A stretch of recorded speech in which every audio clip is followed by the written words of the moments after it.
I'm Dr. Mark Musey, along with my friend Dr. Manoj Jain, and we are here for our final discussion that we will be having regarding the practice of meditation and mindfulness.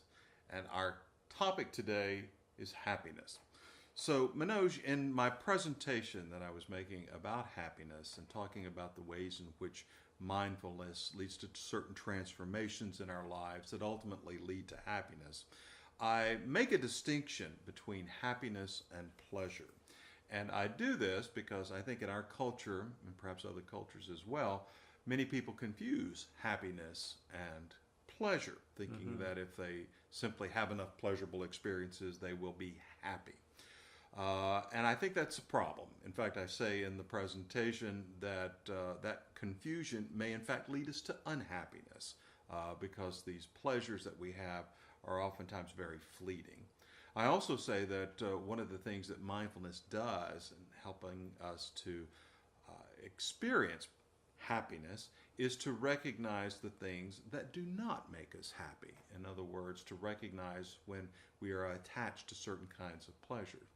So I want to ask you to talk a little bit about your experience with happiness. And in particular, I want to see if you've had experiences where you've confused pleasure with happiness, thinking that something that would bring you pleasure, or rather something that would bring you happiness, didn't ultimately work out in that direction.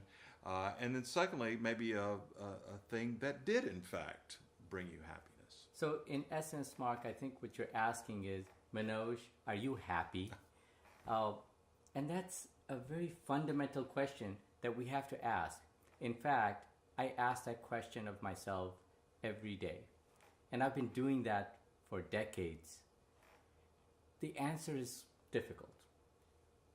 What I think happiness is not a destination, but a process. And that process for me is working to find meaning and purpose in life each and every day. And so when I find meaning and purpose, I feel a sense of happiness, as one would describe happiness, not pleasure. And then I ask myself, what allows me to find meaning and purpose? And you know what, Mark? The thing that we're doing at this very moment, the fact that we're having a conversation and being able to teach what we deeply believe in, the process of mindfulness and how it leads to transformation and how it has helped me, and I believe how it has helped you. That brings happiness to me. Very good. Now, this is a difficult question for lots of other people, and even for me. When the iPhone came out, I thought I'd be happy with iPhone, what is it, 1.0 version. I don't know where we are now. So at that stage, I thought it would make me happy. And yes, there are times when it gives me pleasure that it can do something much better than what it did before. But ultimately, happiness is about finding that balance each and every day. And happiness is also ultimately finding equanimity. I really believe that's what it's about. Wonderful. I've never really been a person that gets enamored with devices and technology. In fact, you and my daughter and others, my acquainted, sometimes make fun of me because I carry an old flip phone. Yes. I don't even own a smartphone or know much about the iPhones. And so that has never really brought me that great deal of pleasure. But I'm the kind of person that seeks out certain kinds of experiences. And so for me, one of the things that I thought would bring me ultimate happiness in life was getting my PhD. Now, I don't know at what point in my life I decided that getting this degree or being called doctor or whatever it was somehow going to make me a happy person. But it came into my life very early, and it drove me, through college and through graduate school, and ultimately to the point where after 8 years of graduate study, I received my PhD. And I thought this was going to be it. It was the ultimate for me. And it turned out to be almost the ultimate disappointment. I mean, I went into a depression that I think lasted for 6 months because one day I was just plain old Mark Musey. The next day, after having completed the degree, I was Dr. Mark Musey. But what I realized was I really hadn't changed. I was no smarter than I was the day before, and yet now I had this title attached to my name. What I recognized finally was that I had attached so much to getting that particular degree. So this is what I mean when I talk about the acquisitive approach to happiness. It's not so much that I didn't get pleasure. I certainly got pleasure out of getting a PhD, but I thought it was going to bring me the kind of happiness, the kind of satisfaction that would be lasting. So I think it's our culture which does this to us. In so many ways, when we watch an ad on television, or when we hear of people, maybe they've had a great vacation, or they have a new car, it gives us a sense that that will bring happiness. Yeah. But many of us who may have acquired a car or a house realize, and even a learning, a degree, a sense of meaning and purpose can be there as well in those. And yet what we realize is that's not what ultimate happiness is. Exactly. So I think one of the first things that mindfulness does is teach us the things that don't make us happy. And so that's one of the earliest insights I think I came to when I began my practice of meditation. So one thing that's really important also to know is that it's a difference between knowing happiness and seeking happiness, right? So we can know what is happiness. We can learn the definitions. We can even very well understand that happiness is something which is beyond material.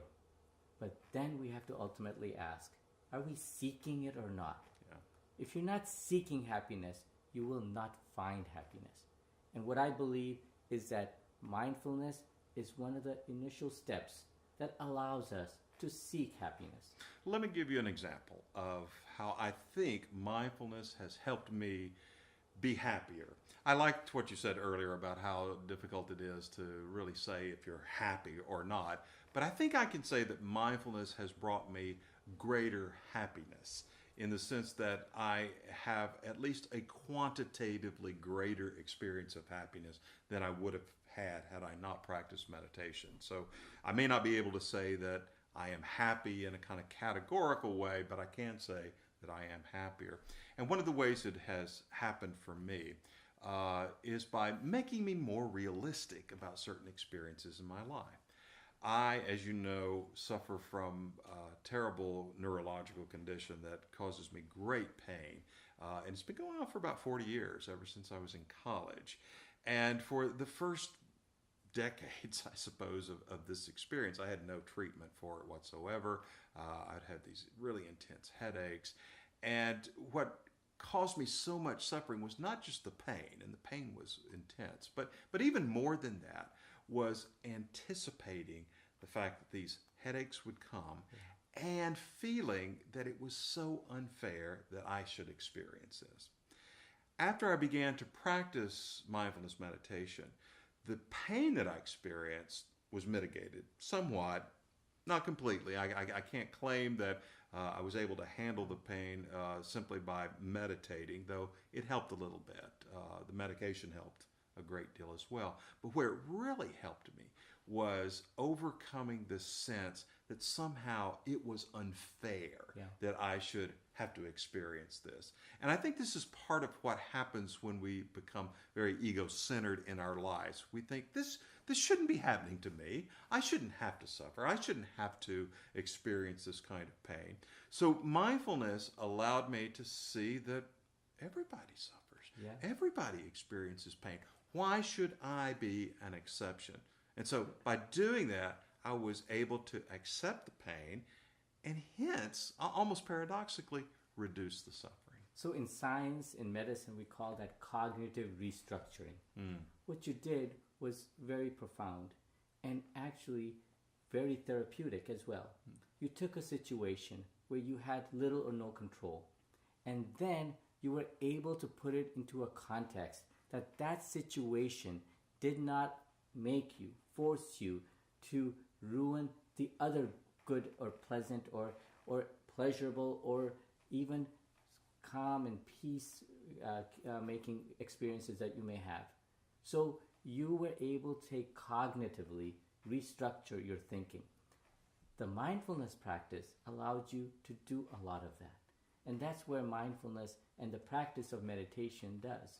It allows us to see that there is a broader spectrum of tools that we can work with to help our lives through thinking and using our minds. And that brings us back to a term that we often use when we're talking about happiness, and that's equanimity. Yeah. And in my presentation, I defined equanimity as the ability to remain calm and focused and centered in spite of circumstance. And so, as you said, with those headaches, I had no control over that. I couldn't make them go away. But what I could control was how I interpreted that particular situation. And the mindfulness practice was what helped me see it in a different light, in a way that truly brought an end to the suffering. Maybe not so much to the pain, but to the experience, the overlay of the psychological dimension that told me that this was somehow unfair in my life. And we all suffer in ways. We all have pain. May it be day-to-day activities which cause us pain. May it be things that happen to us over decades or may have happened in the past, some trauma or something of that sort. The mindfulness practice can help us with that. I agree.